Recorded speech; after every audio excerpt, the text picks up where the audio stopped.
I'm Ximena Hayes, an attending physician in the andrology department at Apex Medical Center. Today I'm covering for a senior doctor and meet a very special man. The door is pushed open. A broad-shouldered man in a charcoal suit steps inside. Lie down there and remove your trousers. His expression freezes instantly, his eyes sharpening into a frosted glare. Where is Dr. Jeff Barnes? Dr. Barnes was called into emergency surgery. I'm Dr. Hayes. I'm covering for him today. Mr. Dixon, my schedule is tight, so please lie down and cooperate. Ayden's face darkens. He turns toward the exit, but his assistant, Colby Dawson, blocks him. Ayden grinds his teeth. In the end, he lies down on the examination bed. Relax. Remaining tense will interfere with the results. I begin the examination, starting my routine questioning. Do you keep a consistent daily routine? Yes. Do you experience morning erections? Yes. When was your most recent sexual encounter? The consultation room drops into a suffocating hush. Ayden fixes me with a hard stare. I haven't had any. I'm a little surprised. With a face like that and a body like his, he's had no sex life? Looks like he has more issues than I thought. After the examination, I inform Ayden. There may be functional irregularities present. No way. In the end, results speak louder than assumptions. An hour later, Ayden returns with the lab report. As anticipated, Mr. Dixon, the findings indicate mild neurogenic erectile dysfunction. His expression is terrifyingly dark.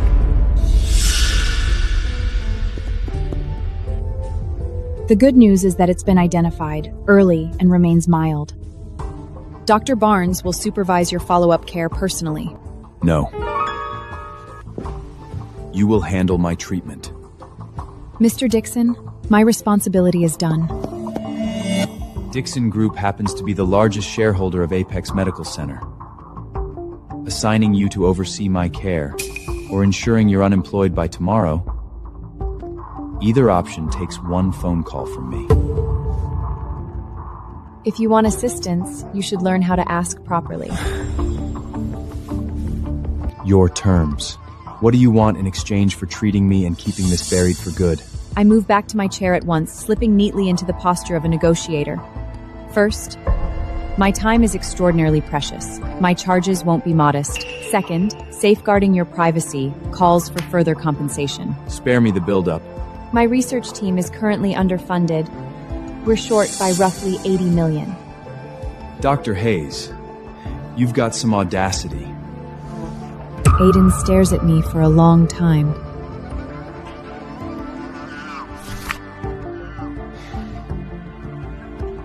Agreed.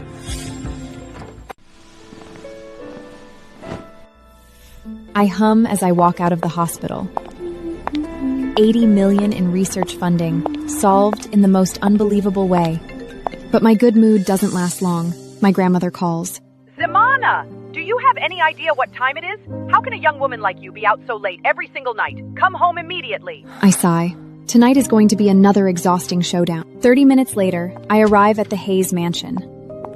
My grandmother sits upright in a chair, her presence imposing. Stand properly. Do you have even a shred of respect left for me as your grandmother? Grandma, I was filling in for a coworker today. I'm not interested in your excuses. I've already asked an old acquaintance to arrange a suitable match for you. Our family has run businesses for generations, and I already indulged your father when he insisted on becoming a doctor. But you went further, choosing andrology. Are you determined to turn us into a joke? Even my parents side with my grandmother, telling me to start a family. Fine, I'll go. But whether anything comes of it is up to fate. Very well. Remember your words. I turn and hurry back to my room. It's just a blind date. It's not like they're sending me to my death. On Sunday, I show up at the most exclusive club in O'Sabury for the blind date. I've dressed up in an exaggerated way, wearing cheap perfume. 2 stone-faced men in black suits guard the entrance. Quite a display. The door swings open from the inside. A poised, middle-aged woman ushers me inside.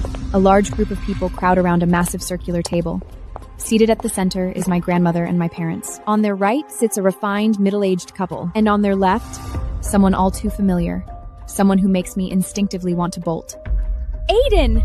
What on earth is he doing here? When he takes in what I'm wearing, a flash of surprise crosses his face, before sinking into unmistakable contempt. Ximena, why are you just standing there? Come over and say hello to Mr. and Mrs. Dixon. I inhale slowly, forcing a smile to my lips. At this point, I have no choice but to steady myself and go along with the charade. Good morning, Mr. Dixon, Mrs. Dixon. This gentleman looks awfully familiar. Haven't we crossed paths somewhere before? Ayden doesn't so much as lift his lashes. Ayden's mother barely manages to keep her smile intact. Ximena has been indulged by us. She's rather spirited and enjoys playing roles from time to time. The elders start making awkward small talk. I keep my head lowered, scrolling on my phone and occasionally giggling at nothing. I'm determined to sell the image of a carefree, defiant girl. Ayden, what's your impression of our Ximena? Are you satisfied with her? Every gaze immediately snaps to Ayden. I wait for him to reject me. After all, I just extorted $80 million from him. I was smitten with Dr. Hayes the second I saw her. The curve of my lips stiffens on my face. Smitten with me? Has Ayden completely lost his mind? This scheming, vindictive man, he's doing this on purpose. I'm extremely pleased with Dr. Hayes. I hope we can marry soon. His statement detonates like an explosive right in the middle of the room. Everyone is rendered mute with shock. My grandmother's face glows with delight. I know that if I reject this match on the spot, she will ensure I never work as a doctor again. A reckless thought sparks in my head. I'm still responsible for managing his condition. Why not play along for now and placate both families? Very well. I also believe Mr. Dixon and I are quite well matched. Ayden's father immediately suggests we register the marriage soon. My grandmother is delighted. My entire future is decided in a handful of sentences. 3 days later, on a bright, sunlit morning, Ayden and I register our marriage.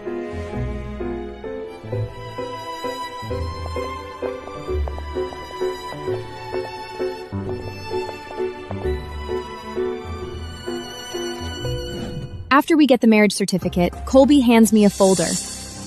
This contains the prenuptial agreement prepared by Mr. Dixon, along with an additional set of clauses. I open it. The prenuptial agreement is normal, but the additional clauses are all targeted at me. Every single one skewed against me. Additional contract.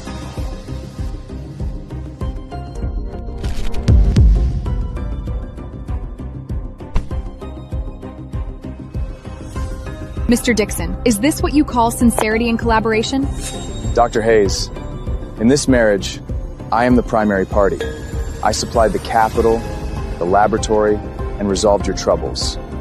It's only reasonable that you follow my terms. He's using a provocation tactic. I refuse to back down. Fine. Mr. Dixon, remember this agreement cuts both ways. Whatever you expect from me, you'd better be prepared to deliver yourself.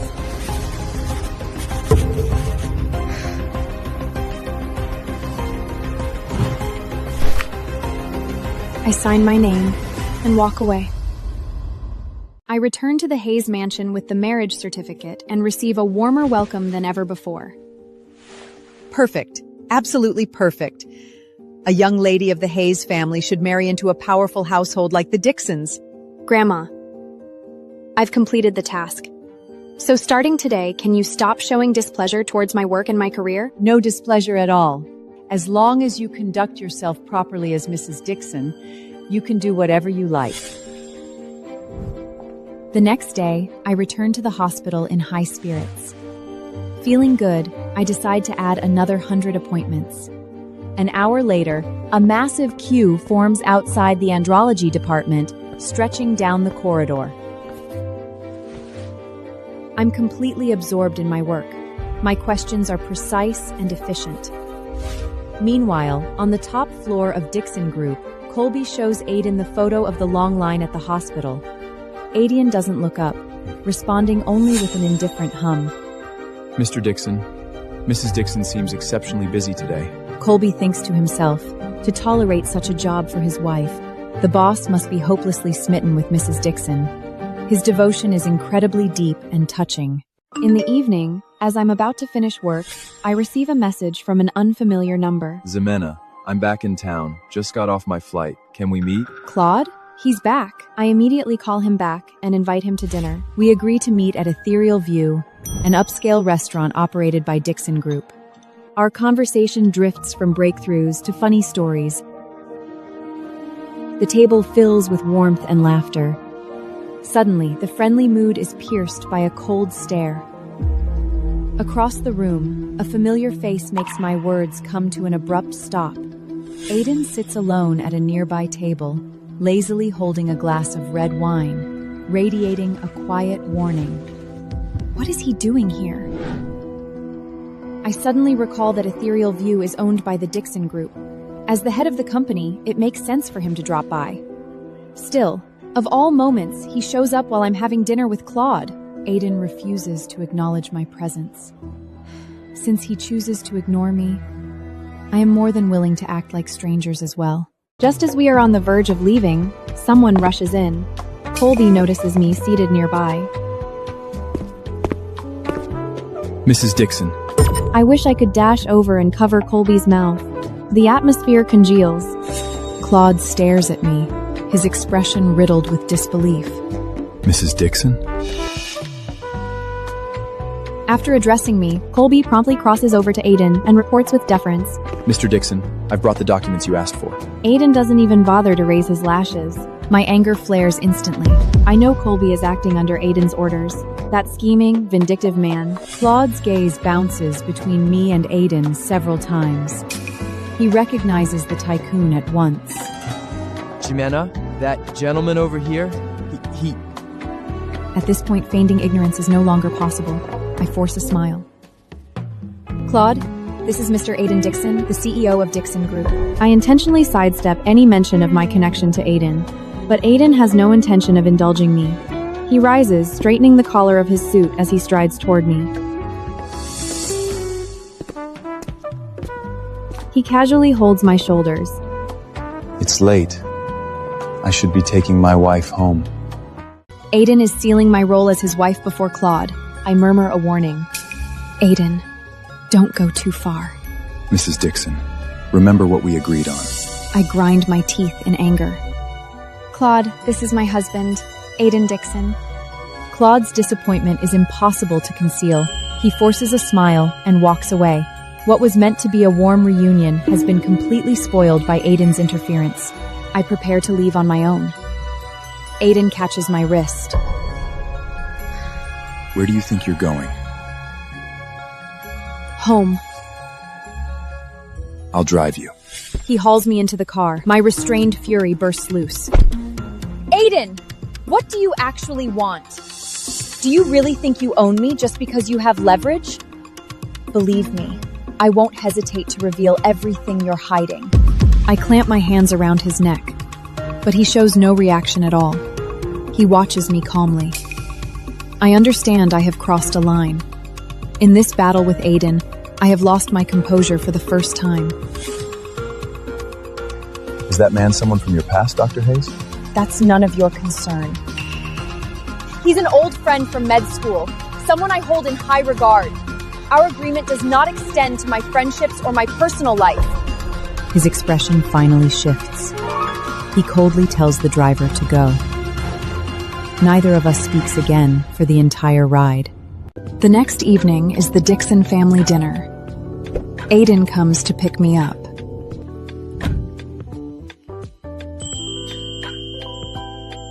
He frowns when he sees my outfit. I'm wearing a strapless red gown and striking makeup. He wanted me to dress appropriately, but I have no intention of going along with it. It's excessive. I know exactly why he's frowning, but I chose this look on purpose. Mr. Dixon, this evening, I'm just the pretty, empty-headed showpiece, and I won't steal your spotlight. At the Dixon mansion,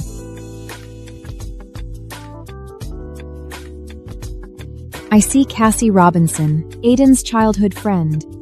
She's wearing a pink dress, soft and gentle, chatting with the elders.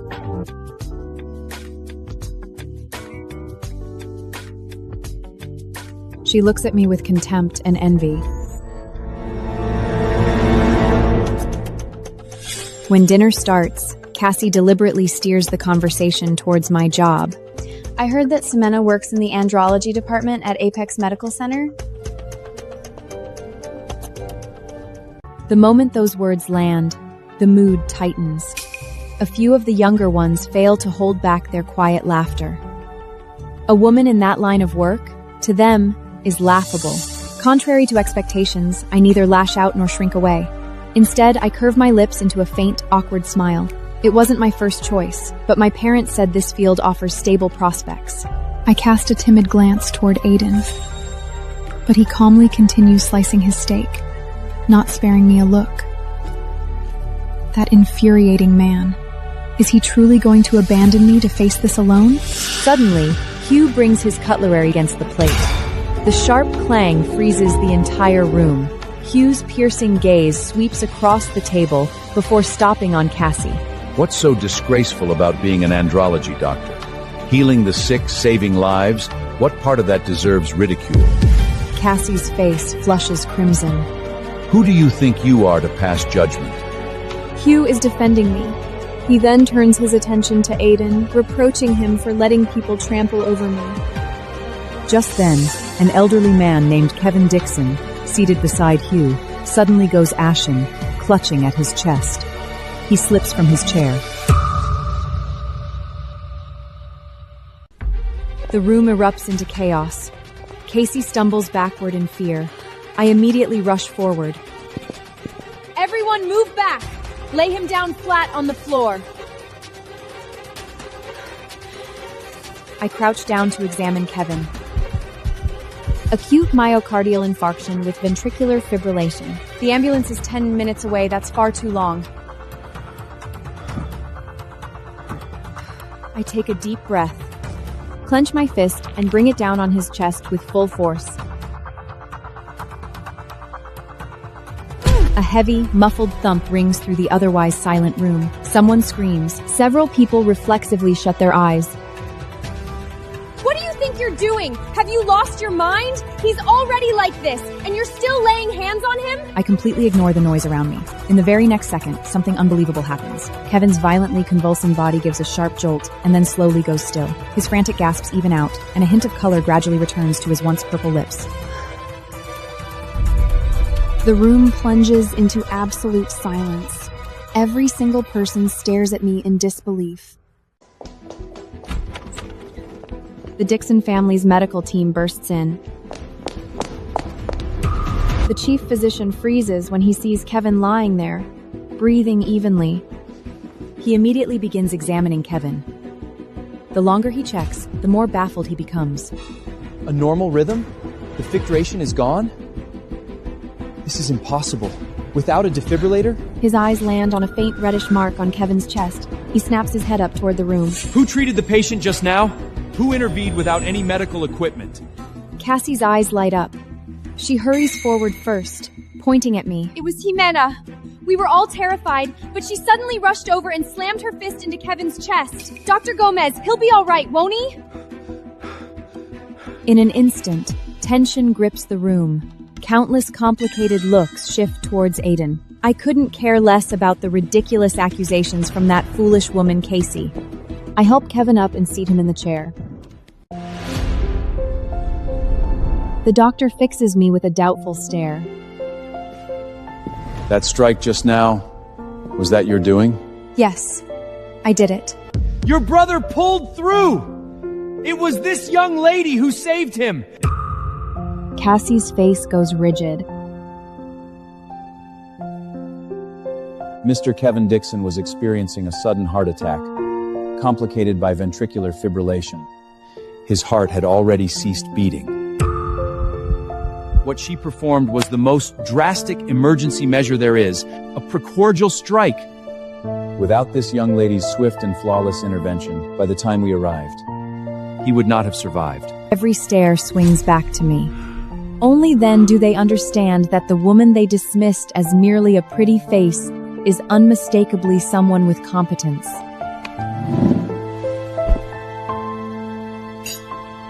I walk back to the dining table and sit down, popping a piece of fruit to my mouth. Goodness, that punch took real effort. I'm worn out. The villa next to the main residing has been vacant for years. From today onward, it's yours. Everyone is stunned. Countless people have eyed that villa over the years, yet Hugh has never once relented. It is a clear statement to the entire Dixon family of how highly he regards me.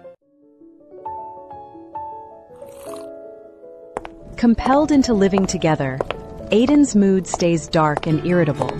The villa spans 3 floors, styled entirely to Ayden's minimalist tastes, black, white, and gray tones creating an atmosphere of sleek refinement, but little warmth. Well, this place suits you perfectly. Cold and unfriendly, hands clasped behind my back, I wander leisurely up to the 2nd floor. The master bedroom is the most spacious, perfectly positioned, with a large ensuite bathroom and a balcony.